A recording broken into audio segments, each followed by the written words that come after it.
Procedure होता है हमारे प्रोसीजर चल रहा है, तो उसकी कार्रवाई करनी होती है। है नहीं ये प्रिविलेज कमेटी हो जाए, प्रिविलेज कमेटी का फाउंडेशन हम बना रहे हैं, लेकिन प्रिविलेज कमेटी हम कोई कमेटी नहीं है, बन रही है कमेटियाँ, इधर प्रिविलेज सारी कमेटियाँ बनी। प्रिविलेज एक नोट्स मेरे पास इससे पहले भी कुछ है, एक तो ये आपका है, मैंने उसको माना किया कि प्राशद हो रहा है, उसके बाद ये जो बाकी भी है वो सब मैं हवाले करूँगा प्रिविलेज कमेटी। प्रिविलेज कमेटी जो तरीके का रिस्पॉन्स होता है वो अपनाए।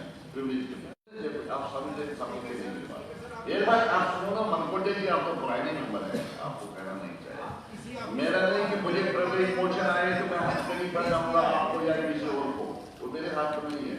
इसमें एक बात है, एक प्रोसीजर है, वो बाय द प्रोसीजर, जो भी उसका प्रोसीजर होगा, किसी कोई लेगिलिटी की बात नहीं होगी, मैं किसी का कोई फेवर करेंगे, किसी ने गलती की होगी, लोग सफर करते हैं वो सवाल की मेरी हाई पर्सनल में भी छोटा हो बड़ा हो, यहाँ पर कानून के सामने सब बड़ा है, कोई सी मर्जी नहीं बनती जाएगी, खास कर इन मामला पर जहाँ बहुत बड़ा इशू है।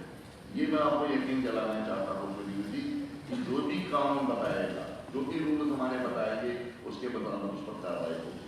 बाकी जो उसने अगर कोई ऑब्जेक्शन बातें कही, मैंने कहा मैं assure you I will go through the records, और रिकॉर्ड पढ़ने के बाद, देखने के बाद I will take further action, जो भी उसमें जरूरी हो वो एक्शन करूँगा। रखिएगा आप समझ में बात आ रहा है, ये मत करो, मेहरबानी करके टाइम नहीं है,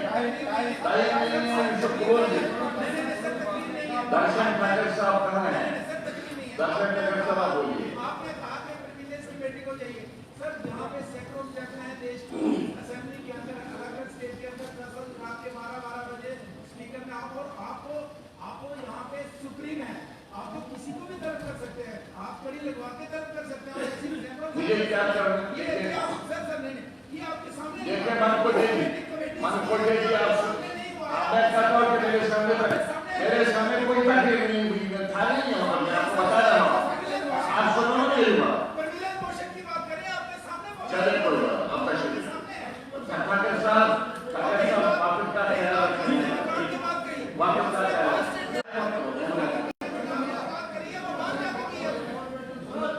बोलिए।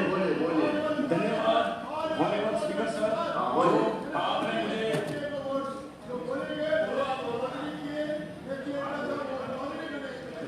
जी धन्यवाद स्पीकर सर, जो आपने आज सीएम साहब की डिमांड्स एंड ग्रांट्स बहुत ही महत्वपूर्ण पर मुझे बोलने का अवसर दिया।